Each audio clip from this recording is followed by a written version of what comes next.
The following story was written by another talented fanfiction reader, and she provided the voice of Echo in this presentation. Enjoy, and then go check out her YouTube channel.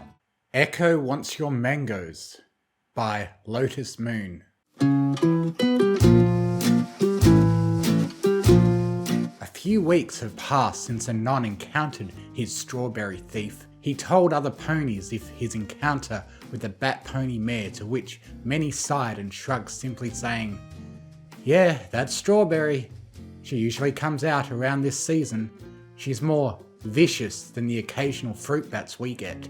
With the new knowledge, he now made doubly sure that his remaining strawberry reserves were well hidden and locked away until they were ready. He also made sure to have his windows locked to prevent any other unwanted intruders. And with summer coming on the horizon, it was getting time for the next crop of fruits to be ready. Things like bananas, blueberries, watermelon, peaches, blackberries, and mangoes.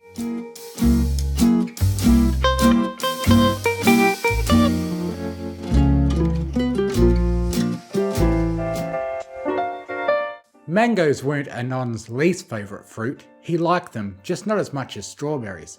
He also didn't make much with them, but was interested in trying some new recipes, especially since Mrs. Cake had offered to help make a mango cheesecake. So a change of pace would be nice. Grabbing a basket, Anon made his way out to the marketplace. It was bustling as usual and vibrant with some early crops of vegetables and fruits. He looked around the market and chatted with most of the ponies. When coming across the mango stand, he picked up a few, weighing them against each other. Most of the mangoes were still green, meaning they weren't quite ready. But that was okay, because once they were ready, which would be in a few days from lighter spots appearing on some, they would be refrigerated or frozen at the peak of ripeness for later consumption. So he filled his basket, paid for the fruit, and made his way home.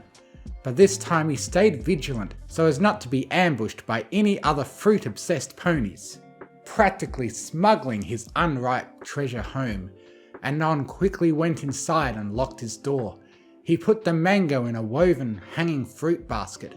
Hopefully I'll have better luck with the mangoes. I'll tell Mrs. Cake that these mangoes will take a few days to be ready, and in the meantime, I'll get cracking on my homemade cream cheese. I'm a little shocked ponies haven't had cheesecake before, let alone cream cheese on bread. Anon softly chuckled. He went to dig around through his recipe books and found what he was looking for.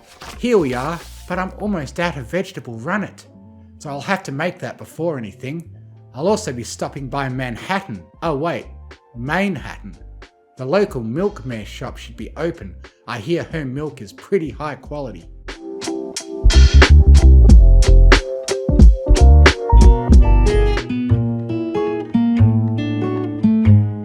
Three days have passed since Anon began his preparations.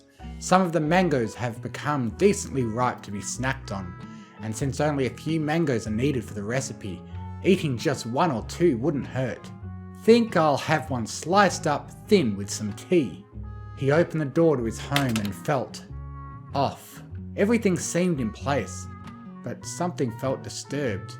Checking his living room first, he saw nothing. Entering his kitchen, he let out a startled shriek.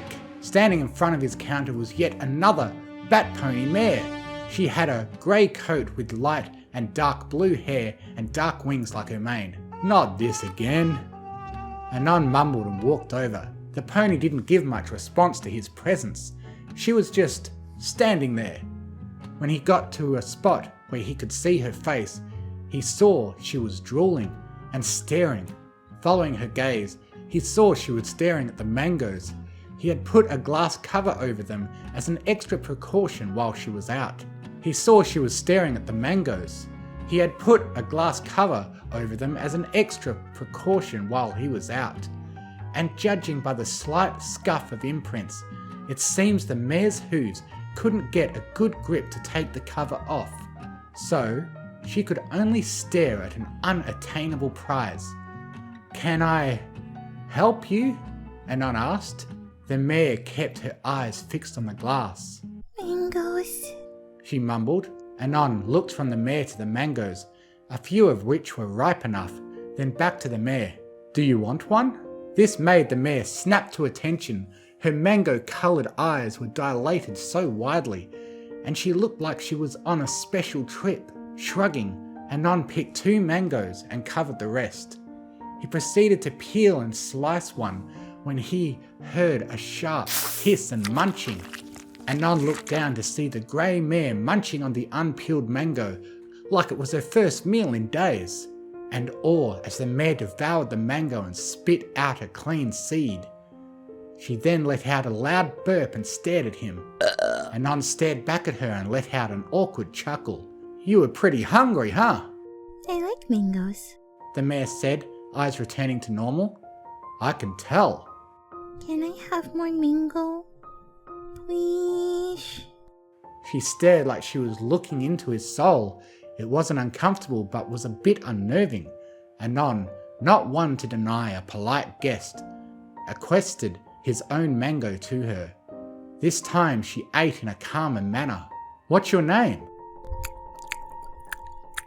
Echo. "Well, Echo, while I'm a bit perturbed as to how you got into my home, if you come back in a few days, I'll have a more delicious way to eat mangoes." Echo's eyes glistened with piqued curiosity and her tail wagged happily. I won't have to come through your window again for this. Will I? The Anon gave pause. "The window?" He locked all his windows before he goes out. "What window?" No one upstairs. Anon quickly went upstairs and found his bedroom window had scuffed hoofprints on it and was slightly cracked open. Not enough to be noticeable, but also not enough to cover up the break-in. Anon sighed heavily and pinched the spot between his eyes. "So that explains how she got in. But at least she's more polite." He chuckled softly.